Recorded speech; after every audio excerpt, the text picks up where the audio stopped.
저도 무슨 뭐 슈퍼맨도 아니고 능력이 한계가 분명히 있는데, 그러면 다양한 어떤 것들 방법을 얻으면 좋은데, 문제는 우리가 외부 강사나 사람들을 초청함에 있어서 기본적으로 우리 할 도리가 있지 않겠습니까? 뭐 비싼 돈 들여서 사람을 초청해서 강의를 듣고 뭐 일을 하는데, 이렇게 앉아 있으면 이건 좀 서로 실례인 것 같아요. 찬양 집회는 좀 낫겠죠. 그래서 이제 우리 어렵게 이제 성악하시는 분들이 모여서 하나의 중창단을 만들고 그분들이 이제 교회를 순회하면서 이렇게 이제 복음을 전하고 찬양하는 그 팀인데요. 제 제자 중에 한 분이 거기서 이렇게 같이 해서 이렇게 이제 조인이 돼서 오려고 하는데, 기도하시고 잘 준비해서 우리가 이 5일, 저는 개인적으로 주일 오전 예배 설교를 예를 들어 3시간 준비한다고 한다면 5일의 시간은 5시간, 8시간의 준비 시간이 필요합니다. 강의안도 만들고 PPT 만들고 하다 보면 시간이 걸리는데요. 그만큼 이 5일의 모임이 참으로 의미 있다고 생각되는데, 참 들을 게 있는 자들이 돼야 되고 은혜 받는 선수가 돼야 되는데, 베레교인처럼 정말 그런 말씀을 참고하고 좀 알고자 하는 마음들이 있어야 되는데, 그런 지적 욕구가 우리 참 너무나 없어서 참 안타까워요. 자, 우리가 지난 시간 동안 쭉 여러 가지 이제 교리 집장들을 쭉 살펴보았습니다. 그렇죠? 그것들에 대해서 잘못된 가르침을 가지면 우리 그것을 이제 이단이라 이렇게 말을 하게 되어지는데, 오늘은 마지막 우리 교리 부분들 쭉 마무리하면서 한번 이단에 대해서 살펴보려고 하고요. 다음 4월 달에는 야베스의 기도 제가 한다고 말씀드렸죠. 야베스의 기도 책이 있으면 좋고요. 뭐 없어서 상관없고 여러분이 있는 분들이 있을 텐데요. 참고하셔서 필요하면 주문을 해야 되니까 미리 좀 그렇죠? 말씀해 주시면 저희가 함께 모아서 주문하도록 하겠습니다. 자, 오늘 이단 한번 살펴보도록 하죠. 무슨 그림이죠? 빨래터. 조예가 깊으시네요. 그림에 이수근의 빨래터입니다. 그렇죠? 이거 비싼 겁니다. 여러분 집값 하나 남는 그런 그림이죠. 근데 이 빨래터의 위장 여부가 논란이 되고 있다고 하죠. 그림은 한 장인데 여러 장의 그림이 있으면 하나는 진짜가 나머지는 가짜인 거죠. 그렇죠? 근데 전문가도 판단하기 어려울 만큼 가짜도 진짜 같은 그런 무조품, 그런 모방품이 판친다고 합니다. 렘플란트라고 하는 화가가 639점의 그림을 그렸는데, 그런데 만 명이 넘는 사람들이 이 렘플란트의 그림을 진품으로 알고 가지고 있다고 해요. 그리고 그 639개의 그림들도 전문가들이 분석을 해보니까 불과 몇 점만 진짜고 나머지는 다 모조품이었다, 이렇게 말을 합니다. 귀한 것일수록 가짜가 많습니다. 비싼 것일수록 가짜가 많습니다. 베네야 똥똥, 샤르탕땅 뭐 이런 거죠? 많이 있지 않습니까? 그렇죠? 뭐 화장품이나 또 옷이나 이 가방이나, 여자는 가방 보면 참 남자의 머리가 잘 이해가 안 되는데 참 여자는 이 가방에 참 목숨을 많이 걸더라고요. 남자들은 명품 별로 안 따지지만 여자분들은 명품을 목숨처럼 귀하게 여깁니다. 그래서 그 심리를 이용해서 가품이 많이 등장을 하는 거죠. 너무나 잘 만들어내서 가품인지 진품인지 헷갈릴 때가 참 많이 있지 않습니까? 자, 그것처럼 종교 신앙에도 그런 신앙의 가품, 가짜가 있다는 거죠. 탕명한 소장에 의하면 우리나라에만 자칭 하나님 혹은 자칭 예수님이라고 주장하는 사람이 37명이나 된다고 해요. 조금씩 시대별 사람들이 바뀝니다. 그렇죠? 그런데 보통 30명 정도 이상들이 항상 보면 내가 자칭 하나님이다, 자칭 예수님이다, 자칭 보혜사다, 이렇게 이제 주장을 한다고 하죠. 자, 그래서 우리가 이단에 대해서 좀 보다 잘 이해하고 공부할 필요가 있는 겁니다. 자, 이단이란 거짓된 가르침 혹은 분리 혹은 당파, 멸망케 하는 의견, 분열을 일으키는 자들이란 뜻을 가지고 있습니다. 헬라어에서 이단이란 단어의 뜻이 바로 이런 단어들입니다. 그리고 이단과 더불어서 이단의 온상이 되는 사이비 종교가 있죠. 그렇죠? 사이비 종교에서는 이단이 나오게 되는데요. 겉으로는 비슷하지만 속은 아닌 것, 비성경적인 내용을 주장하는 것, 교회와 성도를 미혹시키는 악령의 역사를 이단을 키우는 온상이 바로 사이비 종교이죠. 그렇죠? 이단과 사이비는 조금 다르긴 한데 크게 넓게 보면 똑같은 개념으로 이해하면 좋을 것 같습니다. 다르기 끝단, 그렇죠? 처음엔 똑같이 예수님 하나님 성령님 하는데 갈수록 제가 꼬부라져서 다르게 가는 것이 바로 이단의 의미인 거죠. 그렇죠? 이단의 의미입니다. 자, 이단을 우리가 이제 그 판단할 때 자기 기분, 자기 감정으로 하지 않고 어떤 신학적 표준 근거가 있어야 되지 않겠습니까? 첫 번째 근거는 성경입니다. 그렇죠? 성경의 근거에서 어떤 가르침이 이제 맞다, 그러다, 판단하는 근거가 되어지겠죠. 성경은 사이비 신앙이나 이단을 판별하는 가장 기본 텍스트가 되어집니다. 그러니까 그래서 우리가 흔히 성경을 정경이라고 부르죠. 정경, 영어로 캐논. 근데 무슨 뜻입니까? 잣대, 어떤 그 측량대가 된 그런 의미로 이제 정경, 캐논이라는 단어를 쓰기도 합니다.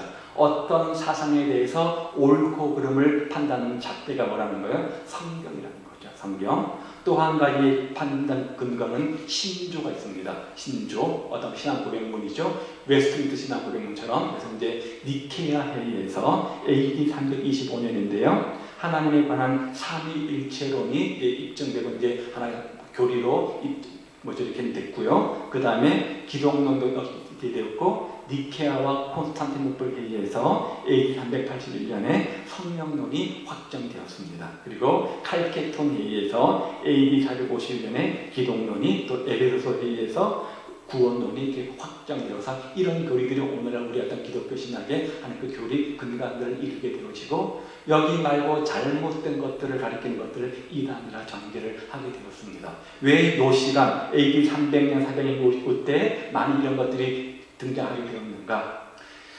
예수님의 제자를 사도라고 부르시죠. 그렇죠? 사도들의 제자를 속사도라고 부릅니다.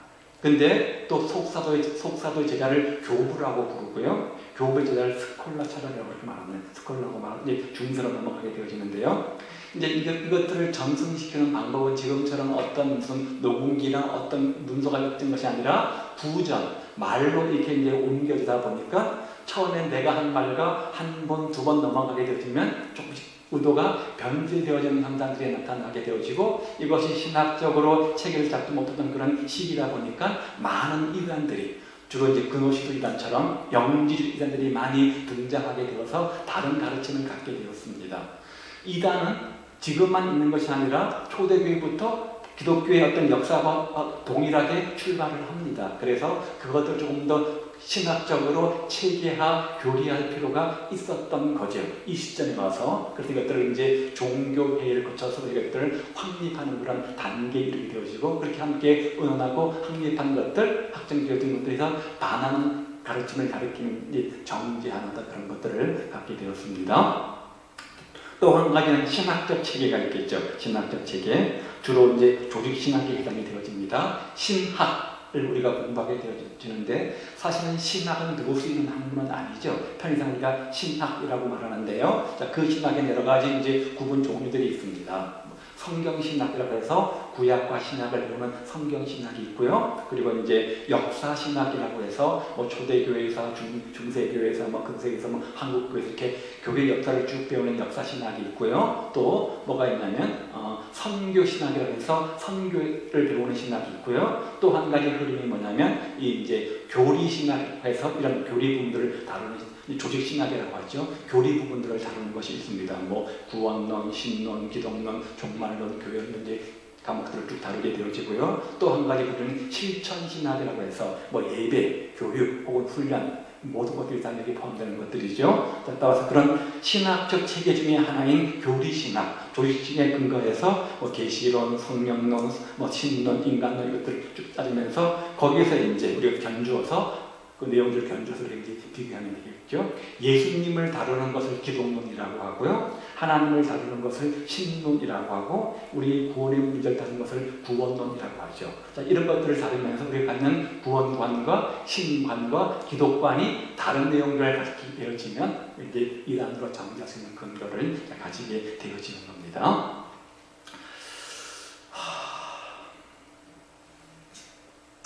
이단과 사이비의 몇 가지 특징이 있습니다. 대체적으로 이렇습니다. 성경의 권위를 부정하죠. 그리고 자기들만의 성과 똑같은 어떤 권위를 갖는 어떤 그런 책들을 가지고 있습니다. 파수떼라든지 원리강론이라든지 자기만의 어떤 성경에 준하는 어떤 그런 책들을 가지고 있고요. 하나님과의 직통 계시를 근거합니다. 내가 하나님께 직접 계시를 받았다 하면서 그 교주를 신격화하죠. 그렇죠? 신격화하죠. 이신칭의 교리를 대부분 부정합니다. 예수님의 신성을 부정하고요. 윤리의식과 사회책임의식이 약합니다. 이건 정반대 현상이 있는데 어떤 이단들은 이것들을 강조하는 이단이 있습니다. 반면에 대부분이라는 것들을 오히려 이제 약화시키죠. 종말론을 의도적으로 강조하고요. 지상천국을 강조하고 조직의 폐쇄적 운영들을 하게 되어집니다. 이런 이단과 살기가 발생하는 몇 가지 원인들을 살펴보면요. 하나는 교회의 내적 원인들이 있습니다. 정치적으로 불안하다든지 경제가 파탄에 있다든지 사회적으로 혼란스럽고 가치관에 몰락한다든지 어떤 사상의 분열과 신앙 자유의 남용 등 이런 것들이 어떤 일적 요소로 작용할 때 이제 많은 이단들이 득세하는 것들을 보게 되어지고요. 교회의 내적 원인들도 몇 가지 있는데요. 교회 안에서 분쟁과 분열, 교회가 뭐 빈부의 격차라든지 여러 가지 어디 세속화되어질 때 나타나는 예를 들어서 교회가 돈의 문제 예민해서 돈 민감했을 때 나타나는 것이 통일교고, 뭐 사랑이 식어질 때 나타나는 또 이단들이 있고 이렇게 이제 교회가 내적 현상들을 가지고 그때 그 약점들을 파고들어서 그 가벼운 것들을 끌어내서 그들만의 독특한 것들을 만들어낸 이단들이 많이 있는 것들을 봅니다. 또 한 가지 중요한 것은 한국의 정서적인 문화입니다. 그렇죠? 한국은 기독교가 다른 나라와 달리 무속신앙 혹은 불교와 유교의 터 위에 뿌리를 내리게 되었습니다. 그래서 알게 모르게 우리 안에는 무속신앙의 어떤 흔적들이 많이 남아있는 것들을 보게 되어집니다. 뒤에 나오겠지만 신비주의나 여러 가지 기복주의 모든 것들은 바로 여기에 해당이 되는 겁니다. 과거에 우리 어르신들이 그저 그 새벽이면 일어나서 물 떠놓고 큰 나무 밑에서 빕니다. 뭘 빌었어요? 우리 아들 잘 되게 해주시고 우리 딸 잘 되게 해주시고 빌었던 내용들이 어떻게 됩니까? 쭉 넘어와서 똑같이 빕니다. 누구의 이름으로요? 예수님의 이름으로. 이 차이일 뿐. 그저 신앙을 갖는 목적은 똑같습니다. 그 복을 주는 사람이 무슨 부처든 아니면 선왕 뭐예요? 삼신이든 뭐든 간에 예수님과 똑같은 의미로 이렇게 이렇게 그 퇴색된 어떤 그런 것들을 가지고 있죠. 자, 그러다 보니까 그런 우리의 정서를 잘 파고 들어가서 이제 많은 이단들이 생겨나면서 기복신앙, 무속신앙을 많이 강조하게 되어지죠. 한국교회에 나타난 여러 가지 이단의 유형을 보면 혼합적 유형이 있습니다. 통일교죠. 무슨 말이에요? 동양의 사상과 서양의 사상들을 짬뽕해서 이것도 아니면 저것도 아닌 짬짜면, 짬뽕이면 짬뽕, 짜장면이면 짜장면이어야 되는데 짬짜면처럼 아주 그 통일교의 교리가 그렇다고 해요. 아주 애매모 아리까리 이상한 그것들이 바로 통일교에 해당되고요. 주로 많은 것들이 두 번째 현세 기복적 유형의 어떤 이단들이죠. 그렇죠? 그리고 세 번째는 신비광신적 유형에 있습니다. 아까 말한 것처럼 뭐 교주가 뭐 투시가 있고 예언의 은사가 있고 안수의 은사 뭐 안찰 뭐 해가지고 뭐 통령 뭐 환상 축기 치병 몽시 입신 뭐 해서 어떤 신비한 능력들을 강조하면서 그런 능력 있는 교주에게 안수받고 기도받고 해야지 뭐 영생한다고 이런 것들을 주장하는 것들이죠. 주로 대부분 한국 교회는 이 신비광신적 유형이 많이 빠져 있고 이단이 아니라고 할지라도 이런 쪽에 많이 가까운 유형이 많은 신앙의 패턴을 갖고 있는 분들이 많이 있는 것들을 보게 되어집니다. 그렇죠? 그래서 많이 감정을 자극하고 감정을 하다 보니까 많이 이제 문제가 되어지는 부분들이 있습니다. 국수주의 및 자유주의 유형. 무슨 말이냐면 민족주의인 거죠. 우리나라 전통의 종교는 도교, 유교 이런 것들이고 저 서양 종교, 기독교, 천주교는 서양 종교다. 배척 뭐 이런 개념인 거죠. 그렇죠? 자, 이런 것들이 많이 있습니다. 민족주의라는 것들이 많이 있습니다. 일본의 극우, 또 독일의 나치즘 이런 것들은 다 그런 개념들이 하나 포함되는 것들. 근데 그것들이 이제 더 이념해서 이제 종교의 신념을 바뀌면 이제 종교가 되는 거죠. 그렇죠? 앞으로 이제 세계의 미래는 자유주의, 민주주의가 아니라 뭐냐면 종교전쟁이라고 하잖아요. 종교전쟁. 그렇죠? 시한부 종말론 유형. 그렇죠? 시한부 종말론 유형. 뒤에 나오겠지만 모두가 이단들은 이런 특징들을 가지고 있습니다. 요한계시록에 14만 4천 명을 문자적으로 해석해서 자기네 그 교단에 믿는 성도가 14만 4천 명이 되면 끝난다. 이런 개념을 설명하는 부분들인데요. 다시 한번 설명을 드리도록 하죠. 누가 이단에 빠지는가? 다 빠지죠. 뭐. 예, 다 빠지죠. 나는 아닐 거야. 아닙니다. 주로 이제 보면 정통교회에서 성취받은 자들이 많이 빠지게 되어지고요. 결혼 생활이 불행한 사람들, 위기에 직면한 정상인들, 부모와 갈등이 많은 사람들. 이제 예를 들어서 기존의 어떤 신앙생활의 어떤 만족도가 떨어지면 떨어질수록 이제 뭐 이렇게 뭐랄까 신앙생활에 예의와 어떤 불평들이 생기겠죠. 그럴 때 이제 치고 들어오는 게 바로 사단의 전략 아닙니까? 그래서 훅 넘어가는 부분들이 있고요. 이제 주로 이제 좀 난해하고 잘 일반 정통 교회에서 잘 가르치지 않는 그런 부분들을 특히 이단들이 많이 강조합니다. 예를 들면 이제 신천지 같은 경우는 요한계시록 뭐 비유를 많이 강조해서 이제 거기는 마태복음 24장하고 요한계시록만 성경이고 나머지 신구약은 잘못된 거다 이렇게 가르치거든요. 그래서 비유로 모든 것들을 비유와 상징적으로 접근해 가는데 일종의 왜곡시켜서 그 부분만 강조해서 잘 궁금한데 몰랐던 부분들, 예를 들면 종말에 관한 데들이 이런 부분들을 이제 끌어서 이제 포섭하는 작품들을 하게 되어지죠. 개인의 영육간의 피해가 있을 뿐만 아니라 가정이 파괴가 되고요. 가산을 탐진하고 사회적 혼란을 야기하고 복음의 문을 막는 역할을 합니다. 믿지 않는 사람들은 신천지도 기독교고 구원파도 기독교고 모든 것이 다 기독교입니다. 그래서 그런 문제가 발생하면 그냥 기독교로 싸잡아서 평가하지 구분해서 설명하지를 구분해서 이해하지를 못합니다. 우리 안에서의 구분이지 믿지 않는 사람들은 똑같습니다. 여러분 불교가 어떻게인지 알아요? 그냥 싸다가 불교잖아요. 그렇죠? 그리고 좀 그렇게 이해하기 때문에 복음의 문을 막는 그런 이제 악영향을 끼치게 되어지죠. 뭐 이런 것들을 아마 그 TV에서 많이 보셨을 겁니다. 그렇죠?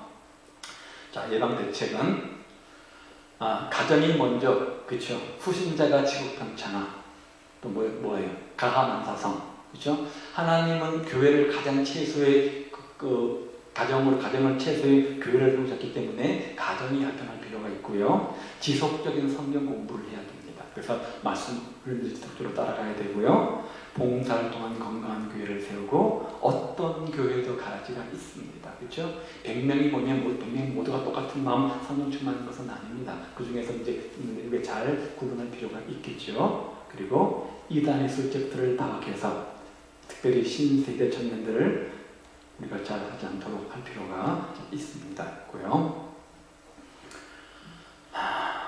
자, 한국의 주요 이단들 몇 가지를 살펴보도록 합니다. 첫 번째는 무료 성경신학원 신천지죠. 최근에 CBS에서 8부작으로 신천지에 빠진 사람들이라는 주제를 가지고 좀 올화 이틀 동안 이렇게 저녁 때 지금 한 3, 4분 올해가 내일 한 3분 할 차일 겁니다. 그렇게 이제 특집으로 다루고 있는데요. 보시면 많이 공감하고 도움이 될 겁니다. 이제 너무나 한국 사회 신천지가 끼치는 폐악이 많기 때문에 CBS에서 이렇게 이제 공갈 협박을 무릅쓰고 장시간 동안 8부작을 그들 해서 준비하고 있는데 인터넷 검색, 포털 검색어 1위에 오를 만큼 많은 사람들이 같은 이슈와 관심을 받고 있는 것 같아요. 신천지인데요. 교주는 누굽니까? 이만희입니다. 이만희, 그렇죠? 1931년 9월 15일 경북 청도에 출생했어요. 경상도가 그렇죠? 31년생인데 몇 살인가요? 우리 엄마가 37년생인데 79이거든요. 86, 5, 그렇죠? 이제 죽을 때가 된 것 같아요. 자, 박태선의 영향을 받았습니다. 자, 박태선의 신앙촌 아시죠? 그렇죠? 신앙촌 요즘 많이 이제 세력화가 약화됐는데요. 자, 박태선의 영향을 받았고요. 그러다가 1990년 6월 방배동에 신학교원을 차리고 무료 성경신학원을 출발하면서 신천지가 태동하게 되어집니다. 자, 이 사람이죠. 이 사람. 네. 참 말도 어눌하고 배운 것도 없고 그런데 이거예요. 이단에 빠진 사람들은 무식한 사람들, 못 배운 사람들이겠지. 천만이야. 목사님도 수두룩하고요, 교수님도 수두룩하고요, 지식진들이 수두룩합니다. 여러분 옛날에 세월호 사건 때문에 구원도 받잖아요. 그렇죠? 얼마나 많은 에이트들이 많습니까? 영적 전쟁, 영적 싸움이기 때문에 사탄의 역사이기 때문에 우리가 장담할 수 없습니다. 큰 소리 칠 것 없습니다. 저도 이단의 전문가가 아니기 때문에 여러분 더 하죠. 그래서 누군가가 이단의 사단의 사람들이 접근해서 여러분을 미혹시키면 열의 아홉은 넘어갑니다. 열의 아홉은 넘어갑니다. 여러분 성경을 잘 알아요?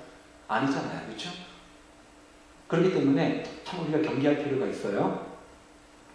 자, 이렇게 12지파로 나눠져 있고요. 여기 이제 성북 성전도 있습니다. 성북 지파도 있고요.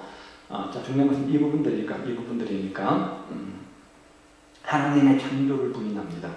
하나님이 무에서 유를 창조한 것을 부인하고 가인의 아내를 들어서 아담과 가인 이후에도 사람이 있었다. 이렇게 이제 주장을 하는 거죠. 그 하나님의 창조를 부인합니다. 하나님 창조한 사람 말고 그 이전 사람들이 존재했다는 거죠. 자, 비유만을 강조하는 성경 예술법을 갖는데요. 자, 그래서 모든 것들을 비유하죠. 비유를 깨닫지 못하는 사람들은 구원받지 못한 사람들이다. 이렇게 말합니다. 그래서 모든 성경이 상징과 비유와 비사로 되어져 있다. 이렇게 주장을 하면서 성경의 내용들을 곡해합니다. 그렇죠? 그런데 비유는 하나님께서 천국에 관한 것들을 보다 분명하게 확신시켜 주긴 하나님의 방법이었습니다. 천국은 마치 이런 것이니 하면서 비유를 들었지 모든 곳에 비유가 있지는 않습니다. 그렇죠? 대부분은 주님께서 천국을 소개할 때 천국을 보다 분명하게 이미지화하도록 하기 위해서 비유로 설명을 했던 것을 우리가 기억합니다. 하나님의 이적을 믿지 않아요. 예수님의 동정녀 탄생이나 오병이어의 기적, 무리를 거르신 이 모든 것들을 이적을 믿지 않습니다. 지상 천국을 믿는데요. 14만 4천 명, 계시록 14장에 나오는 숫자, 이건 상징적 숫자로 많다는 의미입니다. 그렇죠? 많다는 의미인데 숫자 그대로 믿으면서 이 숫자가 이제 채워지면 사단은 없어지고 이 땅에 지상 천국이 이루어진다라고 해서 과천을 성지하에서 과천 그 본부로 삼으려고 지금 하고 있지 않습니까? 자, 삼위일체 하나님도 부인하는데요. 예수님은 이미 말씀으로 재림을 하셨고 이만희 자신이 성령이라고 하고 그들 믿는 신자들도 역시 보혜사라고 하면서 성령님을 모독하려서 이만희가 보혜사 성령님 이렇게 이제 이야기하지 않습니까? 자신들만 구원을 받는다고 주장을 하죠. 예수의 믿음으로 구원받는 게 아닙니다. 그렇죠? 그리고 자신이 계시를 받았다고 주장을 합니다. 그래서 그 말처럼 마태복음 24장하고 요한 계시록만 새 언약이고 그의 모든 신약과 구약은 무효다. 아무 의미가 없다. 그리고 자신이 그런 계시를 받아서 비유를 할 때 자신만의 성령을 해석할 수 있다. 이렇게 합니다. 그리고 이제 과정 속에서 이제 고등 과정, 최고의 과정에서는 자신을 제일 예수로 신격하면서 가르친다고 합니다. 무려 성경 연구에서 6개월 동안 공부하고 예배를 드려야지만 아이디 카드를 줍니다. 그래서 그 카드를 받은 자들이 이제 본격적으로 신앙생활하고 훈련을 받을 수 있는데요. 초급, 중급, 고급 입장했습니까? 더 올라갈수록 점점 본색을 드러나고 자신이 제일 예수님을 강조한다고 해요. 기성교회에는 구원이 없다. 비난하면서 교회와 목사들을 우상이라고 이야기하고 자신들만 참된 신학을 하고 다른 목사들이 가르치는 것은 신학이 아니라 인학, 사람 헌금이다 이렇게 이제 평가절하를 합니다. 기성교회에 드리는 헌금은 죽은 무덤에 드리는 것이기 때문에 참 목사인 자신들에게 드려야 한다 이렇게 주장을 한다고 해요. 신천지에 대해서 우리가 너무나 많은 강의를 듣고 했기 때문에요. 신천지가 다른 종교와 달리 더 큰 그 폐악은 뭐냐면 기존의 이단의 어떤 그 집도 방법은 그 기존 교회 성도들을 건드리기보다는 예고 사람들을 건드렸는데 최초로 신천지가 교회 안에 침투해서 교회 성도들을 빼가는 그야말로 산 옮기기 출석분을 들어오지 않았습니까? 자, 그런 전략을 씀으로 해서 많은 문제가 되는 거죠. 그래서 우리가 몇 년 전에 이제 어떤 분이 몸담고 있던 분이 이제 나오시면서 신현욱이라는 분이 나오시면서 이제 최고층에 있던 분인데요. 그분이 이제 명단을 가지고 나왔습니다. 그래서 제가 갖고 있는 명단 한 5만 명 정도의 명단인데요. 그래서 한동안 그래서 발칵 시켰죠. 교회 안에 성도들을 보면 이제 그 명단이 나오는 거죠. 그래서 한동안에 교회들마다 이제 난리가 났던 적이 있었습니다. 가장 큰 피해를 본 게 여의도 순복음교회, 또 청년들이 많이 모이는 3.1교회, 온누리교회, 사랑교회도 마찬가지죠. 그래서 예배 시간에 광고하면 수십 명이 수백 명씩 뛰쳐나가는 그런 불상사가 있기도 했죠. 그래서 이제 가장 큰 문제는 이제 통계학적으로 보면 한국 교회의 기성교회 100명 정도의 단위를 가진 교회라고 한다면 적어도 1명 이상 신천지 교인이 침투해 있다라고 보는 것이 정설입니다. 정설입니다. 자, 방법은 이렇습니다. 목사님이나 교회 리더만이라고 다 믿으면 안 된다. 이렇게 이제 부추긴다는 거죠. 그러면서 목사나 교회 리더들에 대해서 불신을 싹트게 만들죠. 또 가톨릭이 부패한 것처럼 요즘 교회도 썩었어. 우리 교회도 문제가 많아. 그렇지 않아 하면서 교회에 대한 불만과 불평을 품게 하고요. 어제 내 꿈에 당신이 힘들어하는 꿈을 꿨어. 요즘 뭐 어려운 일 없어? 하면서 이렇게 이제 접근해가는 신비죠. 아, 이 사람 나에게 굉장한 관심을 갖고 있구나. 근데 이제 또 다른 사람을 통해서 이반 어떤 소스 정보를 다 얻은 상태인 거죠. 성경에 대해 궁금하지 않아? 나랑 일주일에 한 번 성경 공부는 어때? 하면서 이단 사상의 저촉점을 만들기 위해서 자신들과 성경 공부하자고 유도를 한다는 것이죠. 주여 주여 하는 자마다 천국에 갈 수 없다고 하던데 천국 갈 확신이 있느냐? 라고 하면서 구원에 대한 의심을 이제 불어넣게 되어지고요. 요한계시록에 대해서 궁금하지 않아? 세상의 종말이 어떻게 될 것 같다면서 이제 요한계시록을 가지고 접근하며 공부하자고 유도를 한다는 거죠. 내가 성경을 잘 아는 사람을 소개시켜 줄 테니까 한번 쭉 보십시오. 아, 힘들어요. 자, 이렇게 접근한다는 거예요. 보세요. 이런 방법으로 접근해서 이제 포섭에서 성경 공부를 하고 자기는 사람을 이제 세력화한다는 것이죠. 우리 노회에 노회경을 지냈던 한 대전의 교회 목사님은 정년 은퇴를 2년 앞두고 그 교회에 신천지 발언이 불어서 이윤을 못 찍고 교회를 사임하게 되었습니다. 대덕단지에 있는 교회인데요. 거기 주안회라는 교회인데 이름이 주안회 교회예요. 제법 큰 교회예요. 근데 300명이 이제 나가버렸어요. 300명이. 그래서 이 교회가 아직 한 어린이들이 있었고 어떤 교회는 새로 신실한 이제 젊은 집사 부부가 두 팀이 가서 열심히 신앙생활하고 잘 섬기고 봉사해서 이제 목사님께서 이제 어릴 뼈이고 잘게 직분을 주고 섬기했는데 어느 날 이제 우리가 흔히 보는 성경을 가지고 와 성경 공부를 가지고 와서 우리가 따로 목사님 성경 공부를 하겠습니다라고 해서 허락을 해드렸는데 알고 봤더니 그거는 이제 미끼였던 거고 자신만의 그 방법으로 이제 성경 공부를 하면서 성도들 이제 세력화했던 거죠. 그래서 어느 정도 세력화가 되어지니까 이제 어떻게 되냐면 이제 목사님을 몰아내기 위해서 이제 수단과 방법을 가르치지 않고 하다가 그건 잘 안 돼서 양분화가 된 거죠. 거의 반반 비율 되니까 교회를 반으로 쪼개자. 재산을 반으로 쪼개자. 너희들 반, 우리 반. 이렇게 해서 법적 다툼이 있었던 우리 노회 안에 제가 예를 드는 겁니다. 자, 이런 일들이 아주 비일비재하게 있었던 것들을 보게 되어지고 같은 우리 동료의 목사님은 남양주에 사랑의 교회를 개척을 했어요. 근데 기척하는 많이 잘 성장하던 중에 어떤 여자분이 오셔서 무료로 섬김에 봉사하겠다. 저희가 그거 좀 이상하다 했는데도 불구하고 이제 그 선한 마음을 받고 했는데 그분이 결국 성도를 다 데리고 나가셔서 지금은 이제 그분이 몇 년 동안은 목회를 못하시고 미국에 가 계시다가 다시 오셨다는 얘기를 들었는데 이렇게 조그만 기척교회는 그 한 사람 때문에 수십 명이 나가버리니까 이 교회는 이제 문 닫아야죠. 이런 문제들이 비일비재하게 일어나는 것들을 보게 되어집니다. 작은 교회일수록 그 여파는 클 수밖에 없는 거죠. 그렇죠? 자, 이래서 신천지가 무서운 거예요. 그렇죠? 자, 출판물 및 관련 단체는 이러한 것들이 있습니다. 자, 보시면 좋겠고요. 자, 보시면 좋습니다. 교회에 침투해서 성도들을 미혹한다는 것이 바로 가장 큰 문제죠. 그렇죠? 그리고 주로 어르신들보다는 젊은 사람들을 타겟으로 합니다.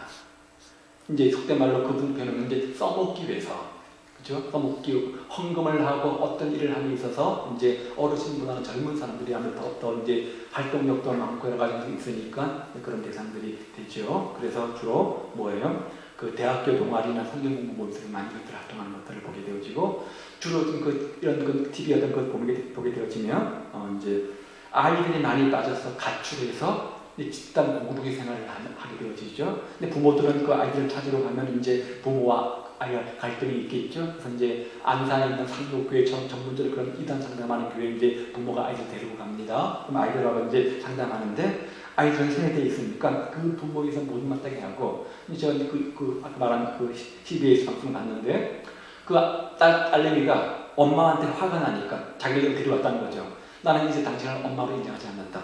그리고 그 사람이 또 엄마로 안 부르고 아줌마. 아줌마. 그 엄마가 미치는 거죠. 그 엄마가 미치는 거죠. 어떻게 그 딸을 키웠는데 고이 키워서 대학을 보내놨더니 그렇게 돼가지고 이단에 빠져서 그렇게 돼버리니까 미치는 겁니다. 남 얘기 아니에요.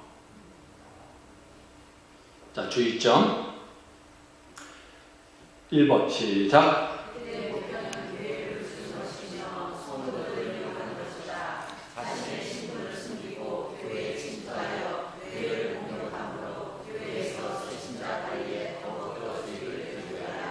네, 그렇죠. 그래서 우리가 정말 신천지가 못된 이유는 뭐냐면 한국 교회가 이것 때문에 트라우마가 생겨서 누군가가 교회 등록하면 세간이랑 끼고 볼 수밖에 없는 그런 아픈 현실이 있다는 거예요. 이해되세요? 누군가가 새로운 우리 교회 등록을 했어요. 조금 늘리게 열심히 해요. 저 하나 신천지 아닌가? 이렇게 사람들이 의심하게 된다는 거죠. 그렇죠? 네. 이런 전략을 쓰니까. 두 번째는요. 자, 시작. 교회를 비판하거나 목회자와 교회 지도자들을 욕하거나 알바에서 또는 성경적으로 욕하는 일들을 조기에 발견, 색출하여 쫓아 내어야 한다. 그렇죠? 싹 나기 전에 잘라버리는 것이죠. 그래서 우리 총회에서는 보험각을 1년에 2번 정도 2단 경계기를 가지고 하는 것들을 우리가 강의나 교육을 받도록 그렇게 되어 있습니다. 이들은 교묘한 속임수와 거짓말을 일삼으며 교회 침투도 조직적으로 하기 때문에 세밀한 관찰이 필요하고요. 성도들이 교회가 아닌 다른 곳에서 성경 공부를 할 경우 일단 그런 사람이 있으면 즉각 순장님에게나 저에게 보고를 하셔야 되고 또 검증을 받은 이후에 그런 교회 밖에 어떤 성경 공부에 참석하는 것이 좋고 가능하면 안 하는 게 좋고요. 혹 해야 된다고 한다면 이런 경우가 있는 것들을 봅니다. 자, 두 번째는 구원파. 박옥수라고 했는데 대표적 인물이기 때문에 그렇습니다. 유병원은 어디 갔느냐? 한 불입니다. 보십시오. 자, 유병원의 구원파보다는 박옥수의 구원파가 더 지금 세력을 떨치고 있고 우리가 더 잘 알기 때문에 이렇게 집어넣는데요. 여러분 이제 그 잠실체육관에서 이렇게 박옥수 목사 선생님의 그런 광고 포스터를 보셨을 겁니다. 그렇죠? 구원파입니다. 제3 거듭남의 비라는 어떤 구원파의 책이죠. 자, 구원파는요, 미국 선교사 딕 요게의 영향을 받고요. 사위 누구요? 유병원. 들어보셨죠? 네. 세월호, 그렇죠? 그리고 그의 장인 권신찬이 함께 1961년 대구에서 시작을 합니다. 이후에 세 개의 분파로 나뉘어지는데요. 권신찬 계열의 기독교 복음 침례, 또 이요한 계열의 대한예수교 침례, 박옥수 계열의 대한예수교 복음 침례. 대부분의 이단은 장로교의 명판을 다는데 여기는 이제 구원파의 명판을 침례교의 명판을 달았습니다. 기존의 침례교는 다른 겁니다. 그렇죠? 다른 겁니다. 기쁜 소식 선교라고 해가지고 지금 누구죠? 이 박옥수가 이제 할개를 치며 그 저기 서초동에 가면 그 고도리 자측변에 그 산 밑에 있지 않습니까? 그 교회, 그 교회입니다. 자, 이단 사상. 하나님은 인격이 아니라 영이다. 영이라고 가르치죠. 하나님을 인격적 존재로 믿지 않고 이신론적 영적인 존재로만 격화시킵니다. 하나님은 신이 동시에 하나님이시잖아요. 다 가지고 양성을 가지고 계신 분이시잖아요. 그렇죠? 근데 영적인 존재로만, 인격적인 존재가 아니라 영적인 존재로만 생각한다는 거죠. 그래서 하나님의 영성을 강조하지만 인격성을 부인하고 격화시키는 경우가 있고요. 깨달음을 통해서 구원을 받게 되어진다. 그래서 구원받은 후에는 회개가 필요 없다. 세월호를 보면서 많은 사람들이 어떻게 저렇게 사람들이 어떤 모르고 죄책감이 없나 많은 분들이 의아해하지 않았습니까? 근데 그들의 교리에 의하면 나는 이미 구원받았기 때문에 굳이 회개나 죄책감을 가질 필요가 없다는 거예요. 어떤 짓을 해도 이미 나는 구원받은 존재이기 때문에 내가 뭐 죄책감이랑 회개를 가질 필요가 없다는 거예요. 그런데 이런 이단성은 초대교회도 있었습니다. 초대교회도 있었습니다. 쾌락주의와 금욕주의 두 개가 나눠지게 되어지는데요. 이런 현상들이 있었던 것들을 보게 되어지고요. 구원에 회개와 믿음이 빠져있죠. 회개와 믿음이 빠져 있습니다. 그래서 의지적인 회개와 결단은 필요 없다는 거예요. 그냥 제3을 깨닫기 나는 구원받는 것 때문에 굳이 그럴 필요가 없다는 거죠. 그런 부분들이 있고요. 구원받은 날짜와 장소를 강조하죠. 그렇죠? 점진적으로 성화된 것들을 부인합니다.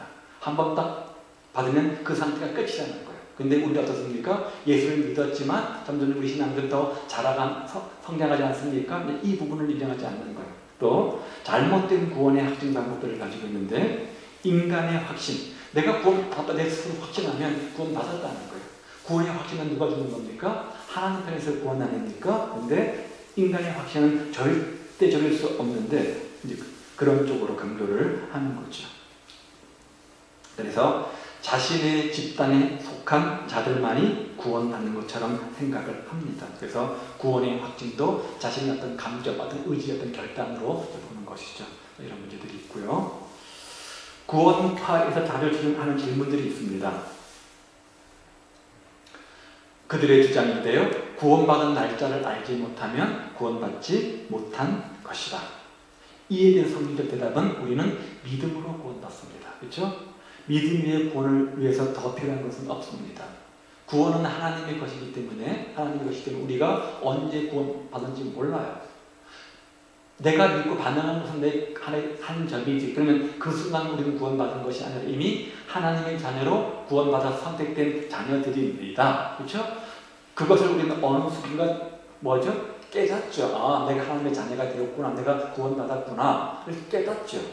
그 시점이 물론 있습니다. 그렇죠? 근데 그게 그 사람의 구원의 시점은 아닌 거죠. 구원을 확신하고 깨달은 시점인 거죠. 우리는 하나님의 구원의 대상이었고 구원받은 하나님의 자녀였습니다. 그렇죠? 자녀였습니다. 그잖아요. 네 생일이 언제냐? 1963년 8월 5일. 그렇지. 그럼 네 구원받은 날 생일 언제냐? 네 생일이 있는데 이런 개념으로 접근해 보잖아요. 그렇죠? 그거 잘못된 개념이라는 거죠. 또 한 가지 그들의 주장은 스스로 죄인이라고 고백하면 지옥에 간다. 아까 말한 것처럼 죄책감에는 해결이 없기 때문에 그럴 필요가 없다는 거예요. 그래서 뻔뻔하잖아요. 그렇죠? 그런 일들을 벌려놓고서 우리가 뭐 잘못했냐 이렇게 이제 적반하장 아닙니까? 그런데 성경 보면 베드로도 죄인임을 고백했어요. 그렇죠? 사도 바울도 자신이 죄인 중에 기수라고 고백했습니다. 오히려 주님의 사랑과 은혜를 더 많이 깨달을수록 자신은 죄인인 것들을 우리가 인정하며 고백할 수밖에 없습니다. 굉장한 존재인 줄 알았는데 하나님의 사랑과 은혜 앞에 넘어진 우리는 아무것도 아닌 존재인 것으로 고백하게 되어집니다. 그렇죠? 복음을 모르는 거예요. 구원은 회개가 아니라 깨달음으로 얻는다. 회개하면 제가 시키는 것이 아니다. 성경의 답변은 자백하면 좀 이쁘시고 의로워서 우리 모든 죄를 다 사신다고 말씀하죠. 회개는 믿음의 증거죠. 그렇죠? 회개는 믿음의 증거죠. 믿음은 회개에서 출발합니다. 그래, 내가 죄인이다. 내가 하나님이 필요하다. 그 마음이 없으면 그 다음 단계의 믿음으로 나는 구원에 나갈 수가 없습니다. 그렇죠? 한번 깨달은 후에 계속 회개하는 것은 죄사함을 받지 못한다. 그러나 성도들 반대로 이렇게 말씀하고 있는 것들을 보게 되어집니다. 구원받는 그리스도인은 하나님의 은혜로 보호되기 때문에 육신적으로 어떻게 살든 구원의 영향을 미치지 않는다. 그래서 아까 말한 것처럼 정말 잘못된 도덕적 행위를 하고 나면서도 아무런 죄책감이 없는 것. 이것은 뭐냐면 영주의 사상과 니골라당과 비슷한 유사한 사상들을 가지고 있는 것들을 보게 되어집니다. 출판물은 이런 것들이 있고 세모, 여러분 아시죠? 그렇죠? 세모 유람선. 자, 주의할 점들은 이런 겁니다. 대한예수교 침례회, 기독교 복음 침례 등의 이름을 사용합니다. 그런데 원래 그 정통 침례 교단은 기독교 한국 침례회가 정통 교단입니다. 무관합니다. 구분하셔야 됩니다. 그렇죠? 기독교 한국 침례회가 정통적 침례 교단이고요. 그 앞에 대한예수교 침례회, 기독교 복음 침례회는 바로 구원파를 의미하는 겁니다. 구분하시면 좋겠습니다. 하나님의 교회, 안상홍 증인이라고 하죠. 자, 제가 필요한 몇 가지만 뽑았습니다. 이 사람이 안상홍이에요. 1947년 제7일 안식일 예수재림교회 기록을 합니다. 그리고 53년 예수 재림을 주장했던 시기파 운동에 참여했다가 1964년 부산에서 하나님의 교회 예수 증인회를 창립을 합니다. 공통점이 한 가지 있는데요. 처음 자기가 스스로 자발적으로 어떤 것들을 만들어내는 것이 아니라 또 다른 이단에 몸 담았다가 거기서 어떤 신학 사상을 점수받아서 조금 고쳐가지고 개조해서 자기 것을 만들어낸 겁니다. 그러니까 모방한 거죠. 창조가 아니라 모방한 것들이죠. 그렇죠? 모방한 것들 봅니다. 그래서 이단을 연구해 보면 거반, 도낀, 객낀, 도찐, 객찐 비슷비슷합니다. 비슷비슷해요. 하나님의 교회 1985년 사망했는데요. 이후에 통일장 김주철이 이제 됐고요. 하늘 어머니 장길자라고 해서 이제 이분을 이제 식대화하고 있지요. 자, 설문지 포교를 하고 있습니다. 이들의 이단 사상은 안상홍 재림, 1985년 이미 죽었음에도 불구하고 그 죽은 그 안상홍이 다시 재림지로 오신다, 재림 예수로 믿고 있다는 것이죠. 여러분 잘 이해가 안 되죠? 그렇죠? 이해가 안 되는데 사실 그걸 어떻게 해요? 요즘 안상홍이 하나님의 교회가 어떤 문제를 일으키냐면 과거에는 30년만 전만 해도 한국 교회가 한참 부흥기를 달릴 때였죠. 그래서 속된 말로 깃발만 꼽은 교회가 되던 시절이 있었습니다. 그래서 무리해서라도 은행빚을 끌어다가 어떻게 했냐면 건물을 지었습니다. 그러면 교회 건물을 크게 잘 지으면 사람들이 채워졌습니다. 근데 요즘은 그런 시대가 지났어요. 저 신도시 이런 데도 무리해서 건물을 지었는데 그 빚을 못 갚아서 많은 경매물로 나옵니다. 대부분의 경매물은 큰 교회들입니다. 그런데 전략적으로 그 교회를 이 안상홍 교회에서 쌍갈에 매입을 하는 일을 하는 거죠. 그렇죠? 네. 그래서 지금 한 교회가 그때 법적 다툼을 벌이고 있지 않습니까? 있는 거죠. 이런 문제들이 많이 발생하게 되어지는데요. 안상홍이 죽은 하나님이고 또한 예수님이다 이렇게 말을 해요. 그러면서 예수님은 아브라함과 다윗의 자손 예수님의 세계라, 그렇죠? 다윗의 위에서 나왔는데 사무엘상 7장에 신탁 통치 예언 아닙니까? 근데 다윗은 왕을 40년 했대요. 40년 채워야 되는데 40년이었고 예수님은 공생애를 3일만 했습니다. 그러면 다윗의 위 40년을 채우면 몇 년이 필요해요? 37년이 필요한 거죠. 그런데 이 안상홍이가 1930세 때 30대의 안식교회에서 세례를 받고 청신앙생활을 했습니다. 그리고 37년 동안 신앙생활을 하다가 67세에 죽었습니다. 그러니까 딱 뭐가 맞아요? 아다리가 딱 40이 맞는 거예요. 그래서 이 사람이 하나님이다. 기가 막히죠? 참 잘하다 붙여요. 그렇죠? 자, 그겁니다. 종말론이 잘못됐습니다. 1989년 이미 이들은 종말이 온다고 주장을 했고 충남 연기군에 모여서 한참 시행조를 했습니다. 여러 번 연기했습니다. 여러 번 주님의 재림을 연기했습니다. 하도 답답해서 1995년 99년 7월 달에 KBS 시사 고발 프로그램인 추적 60분이 이것을 방영하기도 했습니다. 그렇죠? 네. 1988년 첫 번째 재림이 임한다고 했는데 안 오니까 연기했어요. 그거를 이제 KBS 보다가 답답해서 한 번 이것들을 이슈로 다뤘던 적이 있습니다. 예수님의 이름만으로 구원받지 못합니다. 대신 성경을 알므로 인치심을 받고 유월절을 지켜야 구원을 받는다고 주장을 합니다. 자, 안식교회 영향을 받다고 했죠. 그렇죠? 안식교회에서 그래서 토요일날 안식일을 지킵니다. 성탄절과 성타절은 없애야 되고 십자가도 우상이니까 철폐해야 되고 대신에 유월절, 무교절, 칠칠절, 나팔절을 준수해야 된다라고 강조하는 것이 바로 이 안상홍 하나님의 교회.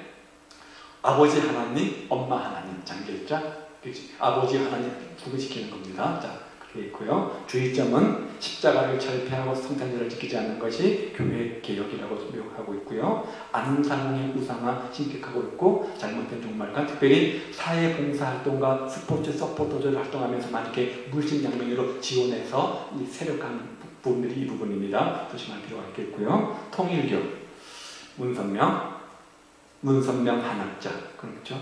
자, 문선명 아시죠?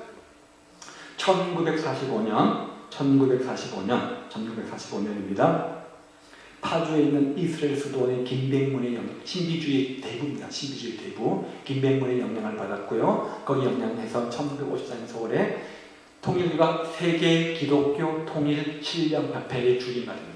세계 기독교 통일 신령협회가 원래적 명칭이에요. 통일교를 창설하게 되어지고 그들만의 성경인 원리 강론을 강조하게 되어지죠. 1966년 전국대학 원리연구회를 창설을 했고요. 자, 이렇게 쭉 했습니다. 잘 기억나는 것은 리틀 엔젤스 또 여기 해당이 되고요. 또 없나요? 뒤에 나올 겁니다. 보시면 될 것 같아요. 자, 문선명 사후 7남 7번째 아들인 문형진이 이제 그죠? 후계자로 되어서 자, 이 사람입니다. 이 사람입니다. 지금 바통을 이어받아서 뭐 북한만 이게 뭐에 개성이 있는 게 아니라 중국이랑 마찬가지죠. 자, 있는 것들을 보게 되어지고요. 자, 원리강론 성경을 해석해서 성경적으로 자해설하는 것이 바로 원리강론이죠. 이들만의 고유한 성경만큼의 고뇌라는 책입니다. 원리강론 들어보셨죠? 안 들어보셨어요? 아니 말고 네. 원리강론이라는 책이 있습니다. 동방재림주설을 믿습니다. 재림하시는데 이 동아시아에 재림을 한다는 거예요. 그래서 재림에서가 누구라는 거예요? 오신 문선명이라는 거죠.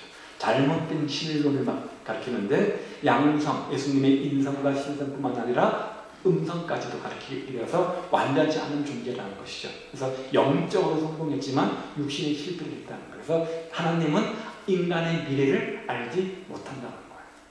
예수님은 사단을 굴복시키기 위한 사역으로 이 땅에 오셨는데 사단을 굴복시키지 못하고 영적 사역만 성공시키고 육신의 사역에 실패한 실패자다라는 거예요. 그래서 그 대신 못한 육신의 사역을 성공시키기 위해서 육신의 몸을 입고 또 한 사람이 와야만 했다는 거죠. 누구예요?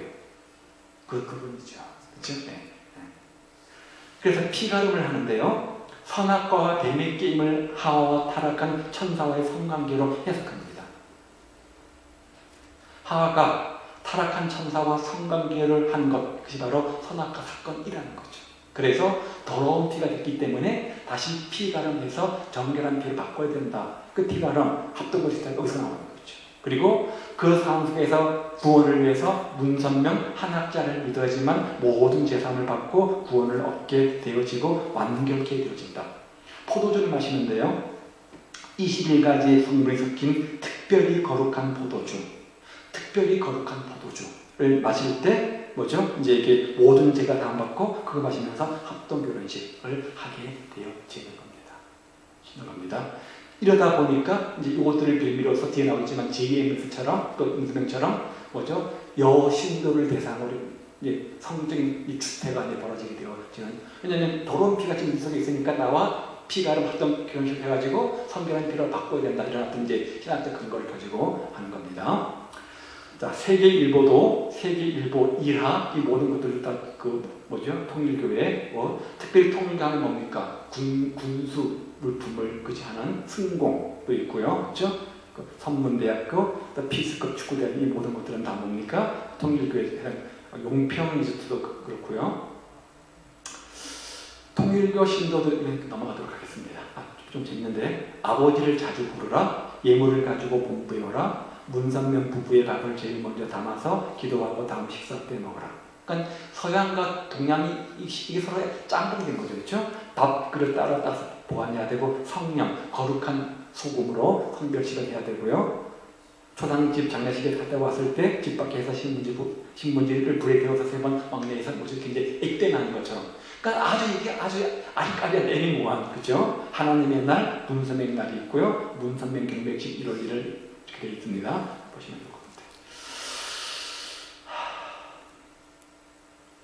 통일교 역시 통일교 관련된 많은 행사를 하고 있고요. 대학가를 공략하고 있고, 특히 통일교는 다른 이단과 달리 어떤 사업으로 많이 성공한 교단이기 때문에 우리가 이제 제품 불매 운동, 맥콜 같은 거 우리가 안 마셔하지 않습니까? 탄산음료도 있고 하는데요. 자, 그런 것들 있습니다. JMS 정명석 기독교 복음 선교인데요. 자, 정명석 보도록 하죠. 이 사람이죠. 한참 TV를 뜨겁게 달궜던 사람 아닙니까? 그렇죠? 지금은 구속돼 있죠. 네. 정명석 나운몽 장로, 그렇죠? 나운몽 장로의 용문산 기도원에서 있다가 나중에 통일교로 입교를 하게 되어집니다. 자, 1980년 남가자동 애천교회에서 처음 JMS를 시작하게 되었는데요. 예수교 대한감리주의 집회단에서 목사 안수를 받기도 합니다. 여신도와의 성추문으로 해외 도피를 했고 지금 10년 구형을 받고 법적 구속되어 있는 상태죠. 자, 이단 사장은 통일교에서 영향을 받고 통일교에서 강사로 활동하다가 나와서 이 JMS를 차렸기 때문에 통일교 교회를 그대로 복사했고 대표적인 것이 30개론, 1, 2, 3, 4, 30단계처럼 그런 30개론이 작성되어 있습니다. 웃기는 것은 통일교에서도 이 JMS를 이단이라고 지칭합니다. 이단 뭐예요? 사단인 거죠. 그렇죠? 네. 독특해요. 네. 삼위일체 하나님을 부인하고요. 뭐 거의 대부분 통일교와 교리가 비슷합니다. 삼위일체 하나님을 부인합니다. 예수님은 아버지 성부와 어머니 성령에 의해서 만들어진 아들 예수다. 이렇게 말을 하는 거죠. 그리고 모든 것들은 교주 정명석이 기도할 때, 기도해서 일어나는데, 예를 들면 정명석이 기도해서 김일성이 죽었고, 정명석이 기도했기 때문에 태풍도 피해갔고, 하나님은 정명석의 기도에 따라서 움직이는 신이기 때문에 전지전능하지 않고 정명석의 지배에 좌지우지되어진다. 당신들의 교리입니다. 나와 있네요. 그렇죠? 예수는 영만 부활했다. 영만 부활했다. 영이 재림했기 때문에 자신을 통해서 영만 부활했고 사역도 미완성이다. 미완성이다. 통일교도 같은 거죠. 그래서 지저스 모닝스타, 자기가 필요하다. 자신이 이때 구세주로 온 거다. 이렇게 주장을 하는 거죠. 자신에게 예수의 영이 임했기 때문에 자신을 통해서만 구원을 받을 수 있다라는 것이고요. 선악과 비유를 아까 말한 통일교까지 정하기 때문에 성폭력을 합리화하는 법적 무질하게 교리 근거로 삼는 거죠. 그렇죠? 그 재림한 자신만을 통해서 이제 천사와 사탄과 인간이 타락한 거니까 더럽잖아요. 그걸 자기가 통해서 성적 관계를 통해서 이렇게 이제 깨끗해지는 자기는 의식을 한다는 거죠. 인간의 몸의 모든 병을 감지한다고 주장하고 모든 문제를 해결할 수 있다. 그래서 인간의 모든 몸을 감지하기 위해서 어떻게 됩니까? 만져봐야 되잖아요. 그래가지고 신체 검사의 명목으로 여성을 성추행, 성폭행하는 이제 발생 빈도가 많아질 수밖에 없는 거죠. 자, 그래서 그런지 참 독특합니다. 모든 단체들은 주로 대학교에 있습니다. 보세요, 혹시. 숙명대, 건국대, 쭉쭉쭉쭉쭉. 자, 그런데 성신여대 등대, 성신여대 등대, 그쪽 연세대도 있고요. 이화여대 ICEL, 우리 딸내미 확인해 봐야겠는데, 그렇죠? 자, 이렇습니다. 이런 것들이 있습니다. 그래서 주로 그 TV 보면 항상 옆에 누가 있어요? 쭉쭉 빵빵 젊은 학생들이 막 따라다니지 않습니까? 주로 대학 캠퍼스의 동아리 활동으로 많이 포교하는 특별한 활동들을 가지고 있습니다. 자, 문제점은 정명석 자신을 재림주로 신격하죠. 비단 이 JMS뿐만 아니라 모든 일이 마찬가지입니다. 여신도들과 특별한 성문제가 많이 있고요. 신도의 80%가 대학생들입니다. 그래서 청소년 제지나 스터디 동아리를 개설해서 많이 확보를 하죠. 자, 여호와 증인, 왕국회관, 여호와 증인. 자, 보셨죠? 주변에 많이 있습니다. 찰스 타드러셀이라는 사람이 안식교회 지도자인 페인트의 책을 탐독하다가 20살 때 1879년 아침의 영이라는 자취책을 만들어냅니다. 이것이 나중에 파수대라는 제목으로 바뀌게 되어지죠.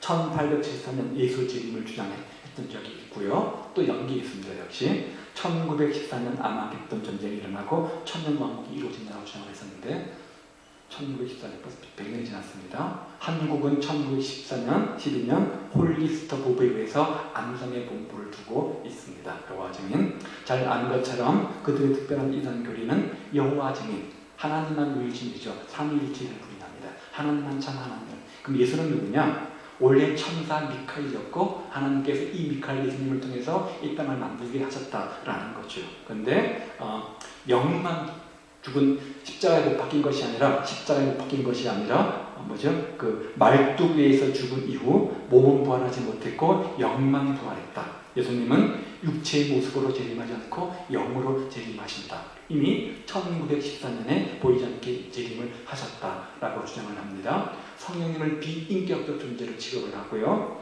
집집마다 전도를 통해서 세상에서 영원한 생명을 얻는다고 주장합니다.